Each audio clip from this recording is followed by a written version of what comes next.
Greetings, everybody. Welcome to the Radical Workplace podcast. My name is Shale Risman, and I am CEO of Pace Technical in Markham, Ontario, Canada. And this is our first episode of the Radical Workplace, and we will be sitting down with entrepreneurial rule breakers from around the globe and right here at home in the Greater Toronto Area. And we're going to talk about culture and employee engagement and breaking the traditional business BS and overturning the desks and chairs and finding out the real essence of why an idea succeeds in a business environment. Of course, you know, this is in the middle of COVID and we are at home, but that didn't stop us from having a series of amazing guests with us. And the first one we have, I'm extraordinarily excited about. This gentleman was the founder of the successful music chain CD Plus, and this was back in the 80s, and since then has been successful in several different endeavors, not the least of which is his promotional company, the Logoed CD, and most recently, he is the founder and president of the very popular microbrewery Wasaga Beach Brewing Company. And I'm thrilled to have him here today. Actually, David and I go way back about 30 years. Full disclosure, I worked at CD Plus at the beginning, at the second store that was open, and it grew to about 10 stores and then was sold in the late 90s, I think it was the late 90s. Certainly David can jump in on that, to another company, and it became a national chain of music stores. So I have really been looking forward to this because I consider, on a personal level, David is one of my mentors, and basically, taught me pretty much everything I know about the elemental part of running a business, what's important and what's not important. So please give a hearty welcome to my friend and colleague and entrepreneur, David Cubitt. Hey, Dave. Hey. Hi, Dave. Hey, Shale. How you doing? Great to be here. I'm doing great. I should probably also say that accompanying me today, my little co-host, is Mary Ellen Duncan. She's popping in here and there. She's going to keep us straight. And what's that? I said hopefully. Yeah, hopefully. we don't know what our expectations are yet with this, but certainly we're moving forward, so it's all good. Dave, thanks for joining us. Yeah, no, thank you, Shale and Mary Ellen. It's great to be here, and I'm thrilled, actually, and honored to be your first podcast guest on this show. I think you've done an amazing job just with what you've established in your business and your entrepreneurial background. And so I'm thrilled to be part of this. And thank you for all those kind words at the beginning. Not at all. I mean, totally earned. So like we said, me and David go way back into our 20s. And I always was, on a personal level, always enthralled with the fact that this guy, with a high school degree, starts a business out of his basement, and we'll start talking a little bit about that eventually he, without really any prior knowledge of business acumen, grew this company to, again, be sold to one of the biggest conglomerates, I guess, in the late 90s as far as the record industry goes. And, this was always fascinating to me because there really wasn't any precedent for you starting a company. I mean, you were a musician when you started. Yeah, it's interesting, and it's an interesting sort of, I guess, story and a path of events and how it worked. Of course, being a teenager and a drummer in a music band and thinking, oh, we're gonna, continue to make it big as a music band, and that's gonna be it. And then it kind of gets diverted into a different direction with just a simple Christmas gift that my partner that started with CD Plus with me, just a simple Christmas gift of a Discman, and that in itself really took it to the next level. And I guess that's where my business sense comes from, by just sort of seeing things and being around things and maybe, you know, grasping at an opportunity that could be there. So that Discman was really quite the start of a seed to really, you know, get it to the next level. But what about the Discman though was that kicked it in for you? I mean, that's one of the things we're going to be talking about in this podcast is why an idea succeeds and what you know has inspired these ideas. And it just, like you said, it's an innocuous thing. Someone gave Bill a Christmas present, you know, which was a Discman. What did you look like when you saw that? What did you think, and why did that stir up something in you? I think the first thing that goes through my mind is these things are really interesting. They're new, and that was the uniqueness of it. And then the next question is, well, where can I get these? How do I get these, and where are these available? Because that seems to be the next question you'd probably ask anything or anybody when they see something different and new. So that makes it, you do a little more research just in the opportunity of, well, where can you buy these and how do you get them? And those questions from that initial conversation are what start churning around in your mind and realizing maybe there's an opportunity here. And that's what gives you that next step to take it to the next level, to maybe do a little bit of research about this is new. I think it's really cool. I'm into the music business of playing and being in a band. So my interest level is very high on something like this. So I'm interested in it and I have a passion for it. So that really sort of gives you that trajectory to continue to want to find out some business opportunity there. And that's really where it came down to, because we started the conversation saying, wow, where do you get these things? This is really cool. And then going, this would be a great business to be in, to sell these. And of course, you know, the old adage is timing is everything. And I think the timing at 1982, when the CD had just come out, very few labels were actually getting on board with having a selection of artists.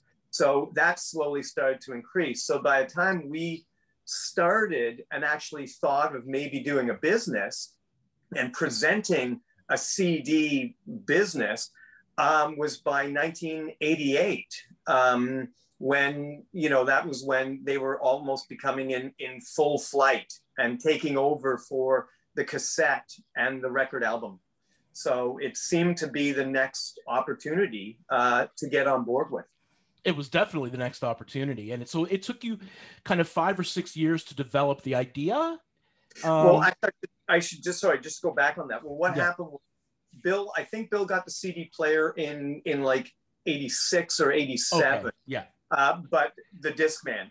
Right. And had been out since 82. As you remember, Brother in Arms was one of the first Philips, you know, label, you know, originator of. It was $45 to buy it. So yes, and it was quite a pricey, a pricey. But of course, the CD was indestructible.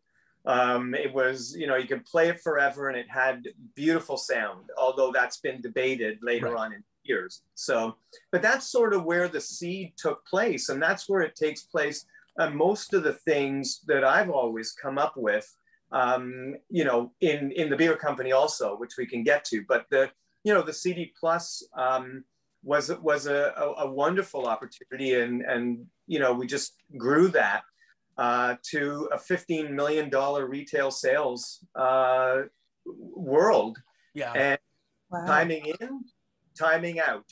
You know, knowing when to get out is just as much as knowing when to get in. I mean, it's a business, you know, 101 really. I mean, in this case for sure, because we, you know, the music industry as we knew it at the time was under attack in the late 90s by Napster, and downloading had just started, and you know, the record companies, for instance, were still kind of unsure about where the downloads were going to end. I remember going with Bill to a meeting at Sony Music, and watching him trying to explain to these executives about about downloading and how there's no material cost. There's not, you know, we're basically, it's all about the rights. So when we download, you got to sell it for less than you're selling your CDs for, because there's literally no cost involved in it. Mm-hmm. And they could not get their arms around that concept. So when they first started going out and selling that stuff, it was the same price that we would sell it in the store. So, you know, like, it just didn't make any sense. I remember at the time. They were very late in some way. It became the iTunes. If you remember the Steve Jobs with the iTunes and the Apple iTunes that really jumped on board with that digital, you know, downloading of songs. And the record companies were in a sense very stubborn in some way of actually losing that physical sale, you know, and that is where I think it kind of caught them by surprise, really. And I think that, you know, the rug was kind of pulled out from underneath them in the late 90s when, you know, when Napster did become quite popular. And the Napster theory was they were kind of sharing music. Yeah. So the music was being shared. It actually wasn't even being sold. People were digitizing it from their CD collection and then simply sharing it. So there was no revenue anywhere to be really tied up. And I think that's what the Apple iTunes were trying to, you know, progress the record companies into. Well, absolutely. But you mentioned kind of them being blindsided by Napster. Do you really think that they were blindsided? I mean, they had years to figure this out. Like, Bill and you were talking to the record companies, all of them, because CD Plus had, you know, we were the first ones in Canada to have an online presence, for people to be able to order online and ship online. And, you know, again, we were the first ones in Canada to do it. Nobody else was doing it. So they knew, and we were the first ones to offer free downloads as well. And they knew that this was coming. They knew that it was. Like, it took 10 years, but the entire thing fell down around them. And we didn't, you know, one day when I get an executive from a record company on here, you know, we can let them defend themselves. But, you know, I think that they had a lot of warning and they just weren't interested, frankly, in moving forward too much. But sorry, go ahead, Dave. And the bottom line for us, just to, as we knew that landscape was changing and the business landscape was changing of the music industry, realizing that the physical purchase was being sort of not annihilated so badly, but it was starting to shift. And you could definitely see a shift in that purchasing, that, you know, the customer, just their whole way of buying music was actually starting to shift. And the writing was on the wall, really, when it came down to it, in terms of knowing when to sell. And I think you'll remember that conversation because I think our offices were right around the corner. And I had just done an article in our Billboard newspaper, or in the Billboard, which was a trade paper at the time. And I remember I got a phone call. I won't go into who it was, but I got a phone call from a gentleman who said, "Hi, my name is so-and-so. I represent this company, and I would like to buy your company and do an IPO." And I remember the first thing was, "Could you hold on one second?" And I put him on hold, and I walked around to your office. Remember, and I said, "What's an IPO?" That's hilarious. I totally remember it like it was yesterday. I was like, and then I went back to him and I was like trying to play along with, you know, with what this was all about. And of course mentioned that, you know, at the time, I think, you know, this might be a good discussion. And that was really where it started to, you know, as the writing was on the wall. And that was where the timing was to maybe, you know, as we did have downloading and we were doing online sales and we were doing all those things, I think our, you know, maybe advanced knowledge of that, and I'll, you know, maybe a pat on the back or credit for maybe trying to sell it was the right time. And it was the perfect time. And I think you're at sense. Yeah. I mean, and the fact that you could see that, like, you knew that was going to happen, and you sold it I want to say 99. Is that right? 99, 98? I remember the deal being done. It was basically it was Christmas 1999. Right. And I remember I wasn't home when our lawyers called and said, Dave, the deal is done. Right. It's sold. Everything is signed. Everything is done. And we went into the millennium. We went into 2000. Yeah. That January 1st was 2000. So yes, it sold. It started in 1988, and CD Plus, as I know it as an owner, ended in 1999. Right. I think as most of us knew it, ended in 99. And the reason that I say that is because in less than 2 years after that, essentially it went to IPO within a year, which was an initial public offering for those people who may not know, but they went public within a year. As employees, we all got, small shares. And then within 2 years, which I left maybe a year and a half after the purchase because I could kind of see the writing on the wall myself. And within I think less than a year after that, it was sold to somebody else or moved on to somebody else. Or so I think it was, wasn't it? Yeah, it actually morphed into One Entertainment. That's right.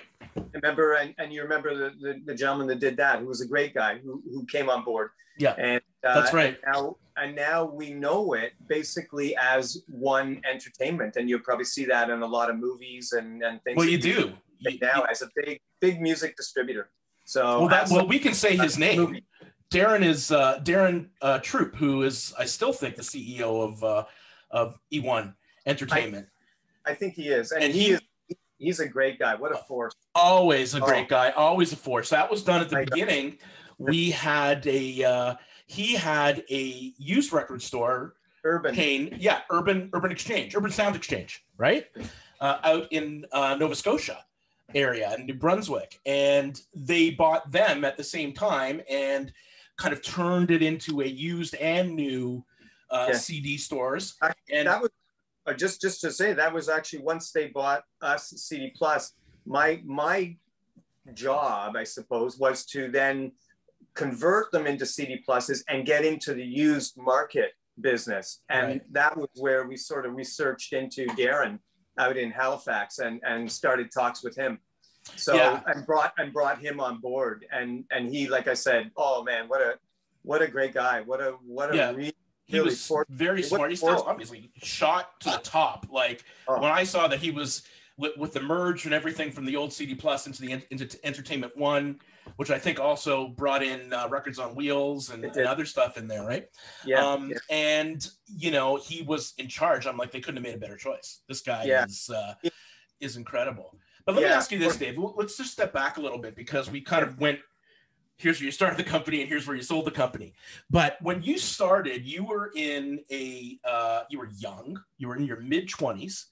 And you had never done anything like this before. Where did you know how did you approach these Columbia, I think it was at the time, I don't think it was Sony yet, but how did you approach these massive record companies, for lack of a better term, and say, I'm opening a CD warehouse. We're going to be no frills. We're going to pile the CDs up on skids. Mm-hmm. And we're basically just going to have a counter with a cash register and a guy chained to it, which was me, the first 1990. And it was because holy crap, I had been in retail before, but I had never seen the amount of traffic and sales that we did in the very early 90s. It was crazy. Like lineups out the door and people just picking up and going, and because everything was sold in bulk. Anyway, how did you think to approach these big companies and go to them with this idea? When it's interesting, when I had come off the road because I was in a band and then joined sort of forces with Bill, I was working part-time for Varda and Barry, you knew at the time, and they had a housing Varda Shoes and Geranium Homes. Yes, right. Yes. And I was sort of doing all these different things for them. and on a part-time basis. And Bill and I were starting this business in my basement. And once we got everything together, the logo, the name, and had a little bit of an idea of what we were going to do with a bit of a business plan, I said to Varda, I'm going to quit. And I'm going to start a CD business. And she said, what's a CD? And I, you know, and at that time it was so early. So with all due respect, I mean, it was very young at the time. So I said, I'd love to come in and show you in a presentation what it is. And so we went in and did a presentation, just had some CDs, showed them what it was, showed the idea.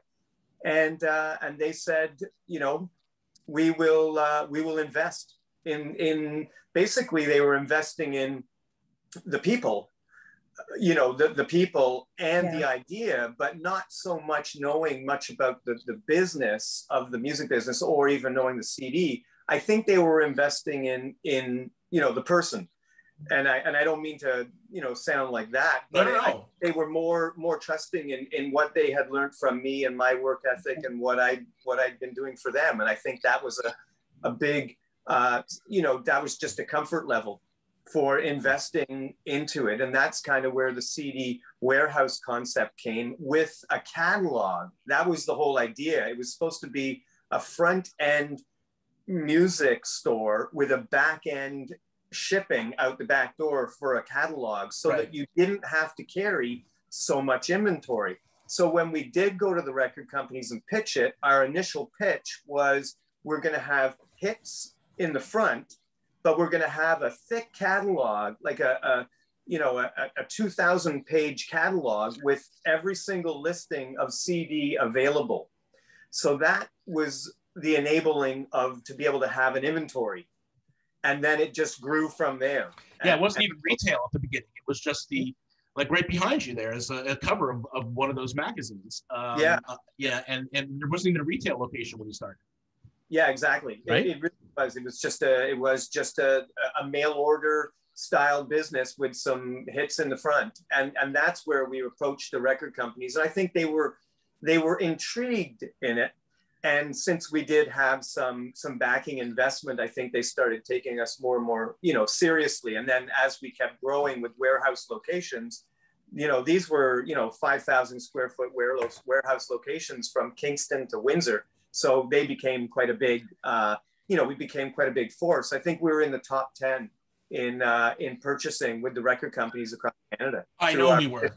Absolutely. Through our 10 stores. Yeah, so, absolutely. Do you remember what that initial investment was from Varda and Geranium? You can say it. I think they started off basically with a letter of credit at the bank for about $60,000. So funny. 35 years ago, $60,000 can get you started in a $15 million business. That turns out to be a $15 million business. They must be just like, yeah, that's the best, you know, 10 years later, collecting after the company sold, that was the best $60,000 we ever spent. I think anyone would put in $60,000 with a back end after 11 years like that would be, I don't think anyone would turn that down. No, so, I think it was a good shot. But the thing about it for me was, it was never about, I never went into it about the money. You know, it wasn't about the money. It was about the passion, and it was about how much fun as a company we had, and how after 200 employees that we had at the end of the day, how much they just enjoyed. We were like a gang, you know, like when we showed up to record company functions, you know, we hung out in our gang. Like there would be the HMV people, the Music World people, the CD Plus people, and we all knew each other, but it was such a camaraderie of employees. And I just could not credit our employees as, you know, and yourself included. It was just such a love of the company and a love of the business.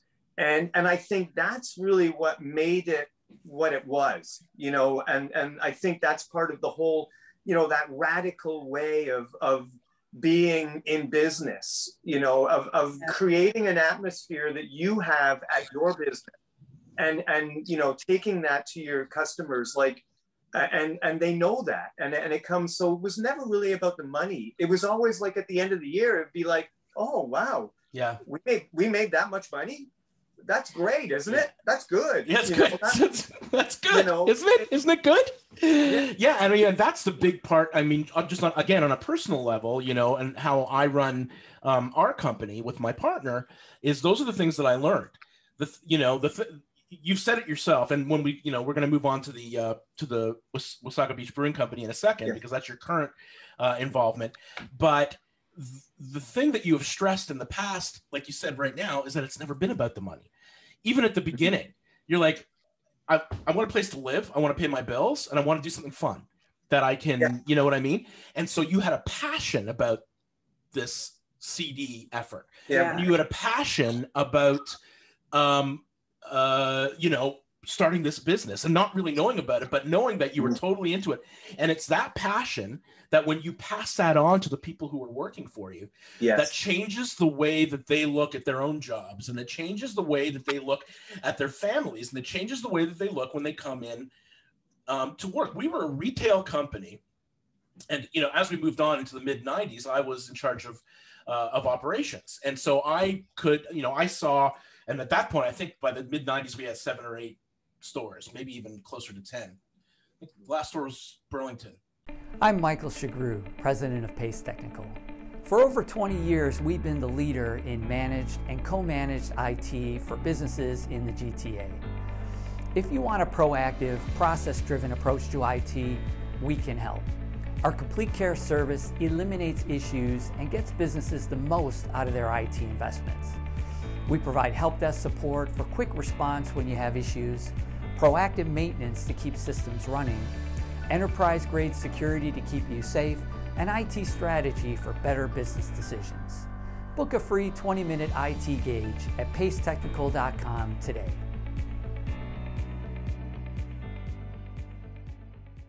Is that right? I think so. I think, yeah, Kingston or Windsor or something like that. Windsor, yeah.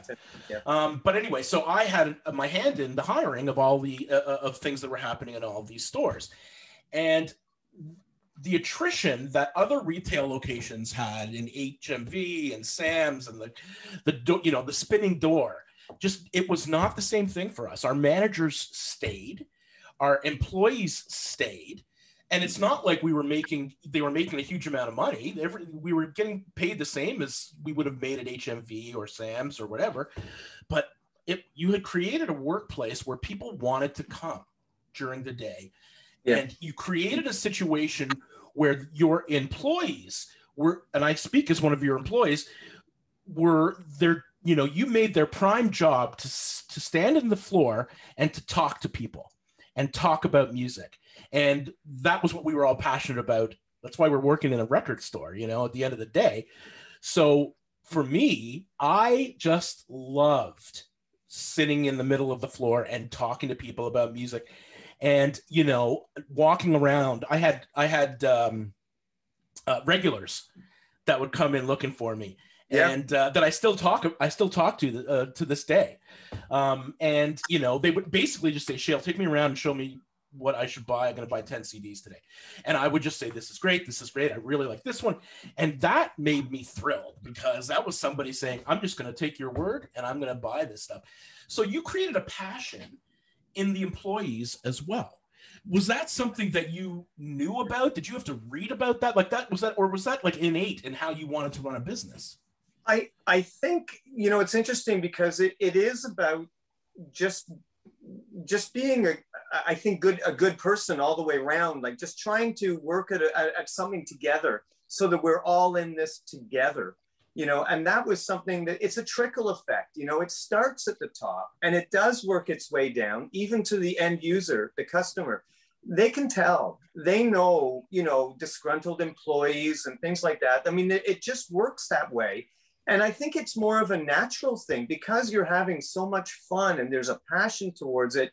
It just comes out. It's not something that you're really trained on. I think it's just a natural thing that people get in every, you know, as you say, there were 10 stores across Southern Ontario. And every other week, I would drive west or I would drive east, and I'd visit every single store along the way. I knew every single person's name, part-timers, and I knew what they liked. If they were working on a car with their son, or if they were just got engaged, or if they had just been back from a holiday, like all those kind of things in the conversation when you walk in.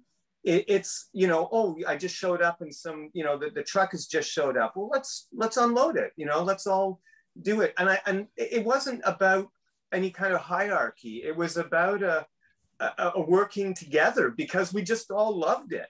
And you just genuinely, you know, appreciated, you know, your employees and had a fun time doing it. And you know, without going to too much detail, which I know about you, our holiday parties and our summer parties were just the funnest times ever. And people used to say, you know, who is that guy up there doing that? You know, and they would say, oh, that's one of the owners, you know, like seriously, you know, like you always had to explain it to somebody who had never seen, like, so where's the CEO? Oh, he's right there. No, really. Where's the CEO? And we used to deal with that. I get it. And I think that inspired me too, because Mel will tell you the same thing. I was just saying, this is like a mirror of Shale at our Christmas party. You can't tell who is who. When we're like, oh yeah, that's our CEO in the middle. So like, I'm telling you, like, this is one of the things, right? Like that when I say that, you know, you were a mentor to me, certainly, these are little things that I learned. And I mean, also, again, on a personal level, you know, I remember distinctly this conversation when I was leaving the company in 2000. And, you know, you said to me, you said 5 years from now, you're going to have your own company and you're going to be working. And I'm like, no effing way am I ever. After watching the business grow and seeing the challenges, my mind was just on the challenges. I had no idea. I just saw what you had to deal with. I saw your partnership. I saw your dealing and trying to navigate around managing people, which I know you and I had talked about quite a few times, that is the most challenging part of running a business.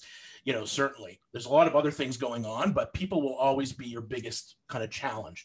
And so it was, you know, I was exhausted just watching it, and I certainly was not sure that I just didn't think that I had the passion to do it, but eventually I did. So, and you were the only person to forecast it. Certainly my parents were surprised when I started my business, but you know, anyway, let's keep moving forward. Sure.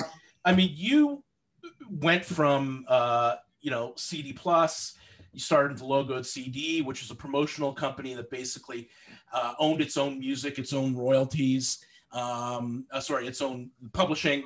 And so you could create kind of custom Christmas CDs or, you know, for people. And I remember that thing taking off almost immediately. And then, you know, you've gone from, you know, different things, right? Entrepreneurship through Logoed CD, through other endeavors and investments, and eventually landing on what has become one of the most popular craft breweries in this country. And listen, I would say that it is only because I see what's happening in the LCBO. So, you know, well, I walked in the summertime, I walked into the one in Whitby, and there was a skid. And then I walked in 2 days later because wine. And there was one thing, there was like little pieces of it all over the place. That's over 2 days. So, you know, it's a unique product in that it's like a Canadian cerveza kind of thing. And it's, you just don't, no one is making them that I could see. So let's talk about how that started. Okay, it's interesting because when I left CD Plus, also myself, when we all sort of dismantled CD Plus, you kind of wonder, okay, it is the end of a chapter. There's no question. It's the end of a chapter, and that's done. And then people are starting to say, because it really, you know, it hit quite a pinnacle, and it was a big, you know, it was a big part of my career. People are wondering, what are you going to do now? And I actually, for a while, even though the marketing company and the promotional company was there and I was doing it, and it just seemed to be, you know, the next step of licensing and doing custom packages and working with different artists, it just seemed to be the way it was going. But there was always something to say, you know what, something will happen, something will come up, something will come up. I know it will. And then something will inspire like, you. And then it would be sort of like, it has to. You know, like in my mind, I'm thinking, oh yeah, no, something will come up. Something will come up, and I'd be like, Dave, you know, something does have to come up. You're gonna have to come up with something. You know that, right? I mean, yeah. You know, you can't stop now. You can't stop now, right? And it's interesting because we had a cottage up here at Wasaga Beach for 15 years, and believe it or not, I had bought the cottage from a longtime friend of mine back in the band days. So it kind of went full circle. We were up here, you know, just renting a cottage, and ran across a friend of mine who I used to play in bands with. And he said, you should come back to my place tonight. We're all having we're having a fire and a barbecue. So we went back, and I was like, wow, I really like this. Is a great place. It was like a log chalet. It was a very, very interesting rock. Nice. And, look at Mel. Mel's like, oh, I'm excited about this. It was an A-frame log chalet, fireplace, beautiful sort of lodge type cottage. Yeah. And he lived in this house. And I said to him, wow, I love this place. Hey, listen, if you're ever thinking of selling it, I'd love to buy it. And sure enough, about a month later, he phoned me up and said, Dave, we're going to put it on the market. Would you like to come up and see it? And I said, yes, I do. So we went up and right away said, yeah, let's get it. So that was about 15 years ago now. And so we'd always been that sort of weekend warrior that you're starting to know about yourself now, Shale. So we would be coming up to Wasaga Beach, and it was in I think in the spring of 2014, that I was at a party, and I was at a party. We were at a housewarming party, believe it or not, with my friend who we bought the cottage from. It was his daughter's house, and we're all in the kitchen, and everyone's talking. And in 2014 was sort of the craft beer movement. It started to pick up a little speed. Yeah, it all started to kind of become a bit more forefront, and the big companies like the Molson and Labatt's were starting to see this, this momentum, sort of bubbling underneath these craft beer companies. And so we're in the kitchen, and there's a bunch of different beers there. And there's a couple from Collingwood, just our neighbors over, Collingwood. And there was a couple of other ones like the Flying Monkeys and the Steam Whistles and things like that. And I just was taking it all in. And I just sort of said to the group does Wasaga Beach have a beer company? And I think everyone just kind of stopped and went, no, I don't think so. And then just, continued on talking. Yeah. And right there was where that little spark went off again. Ding. Yeah. It just sort of hit me like, okay, the CD, where do you get these? Who have these? Like, how does this work? The same thing happened with the momentum of a craft beer movement, and then asking a town, does this, do we have a beer company? And I didn't know, and I'd been coming up on the weekends and I never saw one. So out of that group, being the one that kind of, you're listening, and this is how you kind of get all these ideas, I was probably the only one that went back that night to our cottage and Googled Wasaga Beach beer companies to see if there was one. And for the life of me, I couldn't see one. So Monday, when I got back home, I registered Wasaga Beach Brewing Company, got the name, got everything, and started to think, okay, I think I could start a craft beer company in Wasaga Beach. And with no experience, zero, this is the second time you've done this, with zero experience in the industry. Here. There's a pattern, right? And he still thinks he can do it. He comes in and goes, oh no, it's not. Yeah, I'm going to start this company. I'm going to start a brewery. I have no idea. In fact, I don't think I ever saw you drink a beer. I think you were drinking other stuff. Yeah, exactly. It's funny. I had no idea about about the beer industry. Yeah. Like I didn't know anything about it. I didn't know where you even brew it. I didn't know a lot of things, but I knew that Wasaga Beach has a niche. We're a beach town. There's a lifestyle involved here. You know, there's a holiday town.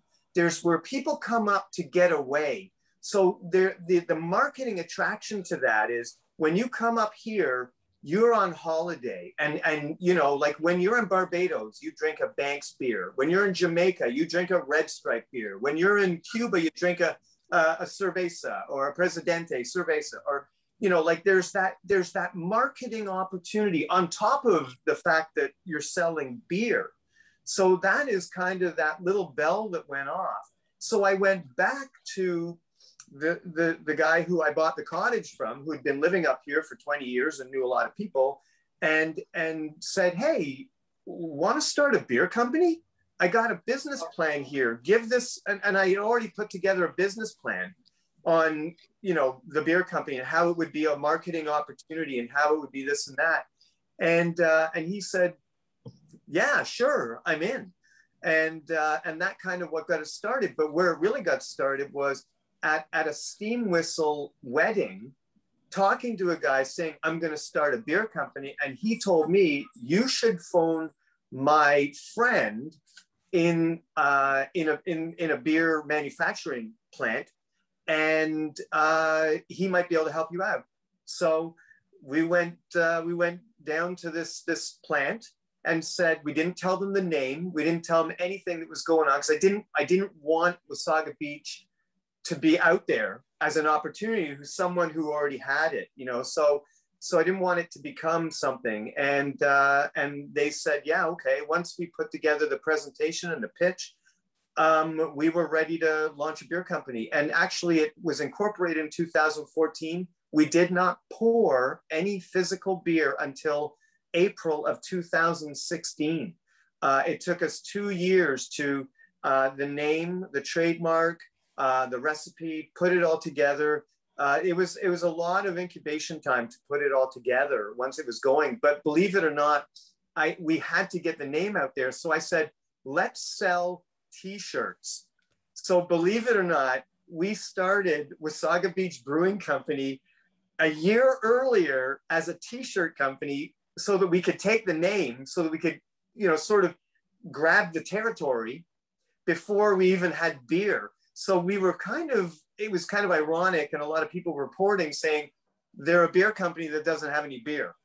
And that was what we put up with for probably 6 or 7 months before the beer, you know, the beer actually showed up, you know. And we did a big grand pour, and it was the mayor who came in and did our first pour event for us. And it just launched from there. And now on over 700 shelves across Ontario.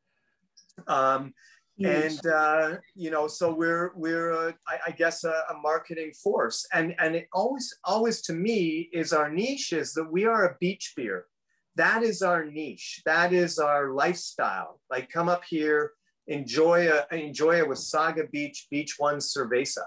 And that's what you do when you're in Wasaga Beach. So captivating that audience when they're up here, when you're getting a tourist town with a beach, you know, ability, and having a brand and a T-shirt, it really helps. For sure. How do you navigate? I mean, the success of the company is unimpeachable. Like, we know that it's working, and the beer is great. But during COVID, how do you? We know that alcohol sales haven't really gone down during COVID, but certainly when you've created a lifestyle around a beach, and you can't go to the beach, how do you pivot in your experience to still be able to maintain sales? Yeah, you know, that's a really great question, because last March, a year ago, of course, when all the closures came in and the beaches were going to be closed for the summer, and although we were an essential item, so to speak, I guess, for people's sanity, the LCBOs are still open and things like that, but a lot of the bars and the restaurants closed around town. So that does, you know, dry up a lot of the distribution. So sustaining the next level for us was to, while we're sustaining and while we're, you know, trying to grow the LCBO locations and beer store locations, distribution, grocery stores and all that, the physical shelf locations, we then pivoted, as you say, into social media. So social media became a big focus for us because we couldn't do physical festivals anymore, where you're actually going to the beer festivals and you're letting people pour and try. So it really became a big part of our ability to sustain through engagement in social media. Yeah, and listen, you're talking to the right person. First of all, you know, Mel is our marketing coordinator and just has exploded Pace in the past year and a half into social media. And so I'm sure, Mel, you could speak to that, you know, the commitment you have to make to getting that word out that way. Like you can't just put it out and you can't just put it out and leave it there for a month. And then, you know what I mean? Like that's her full-time gig. Sorry. Yeah. And you got to continue to work at it. And, you know, in this pandemic era we're in, how our business is supposed to thrive and just survive without it. It gives you a platform where you're able to still do, you know, that interaction with your customer, give them a platform to do it. So it's super important. Yeah, it's nurturing of engagement, staying relevant. And that's important because you're physically not in front of people. Yeah, and you don't have that opportunity, and we don't know how long that's going to be. Hopefully not too much longer, but at least it gives us that chance to continue doing it. And without it, lots of businesses, I think, would either fail or just do poorly and really horribly and not survive this time, right? So that was never going to be an option for David or Wasaga Beach. You know, he's just not. There's, you know, one of the things that we talk about here is, you know, or we're trying to talk about here is failures as well, right? And kind of sitting around that. But really, I don't really see that many failures, Dave. Like you've never really, either you don't talk about it, or there is, you don't really have too many of them on your 30 years in doing this. Failure is a tough word for an entrepreneur, you know, and failure comes from getting back up on that horse again. You know, like if something slides and not the way you want it to go, being able to adapt and being able to continue to steer the ship, you know, around that is where it comes to. So in terms of actually, you know, depicting one or two or 100 failures, there's always some sort of small failures along the way, you know, that don't work out. And it's just how you navigate around them. Like telling you a story of a failure. I'm not sure of one particular one because there's probably 100 of them that come up every day in business. And it's just how you navigate around them. And they may be small and they may be big, but it's really how you're going to approach it, because they happen all the time. And I think an entrepreneur knows that, you know, there is going to be some failure in any kind of startup and any kind of thing you're starting to do. Right. So, well, you know what? Let's close out with this because again, one of the things that has always impressed me about the way that you do things is the passion to which you bring to pretty much everything you do. Is there one thing in the past 35 years since you started doing this, is there one thing that you would have done better or that you would like to try again? That you know, like, is there one thing in any of your companies, any of the stuff that you've done that you think you could do better now? Oh my goodness. And by not thinking of something right off the top of my head doesn't mean that it does not mean that there's not something that I caught you off guard. That's okay. That's what I'm trying to do. You can always do something better, you know, because that's just the kind of person I think, you know, I like to think I am, because if something comes out, it's like making a song, you know, wow, if I had just changed the chorus there or just changed this, I mean, when is it finished? When is it finished? Right. There's always, you know, there's always a time that could be better something, you know. I would say that I'm always happy, you know, to go forward with everything I've done. And I've always been confident in the decisions that, you know, I'm making. But there have been times that I'm sure that I probably would have rather done it a different way in the long run. But nothing groundbreaking.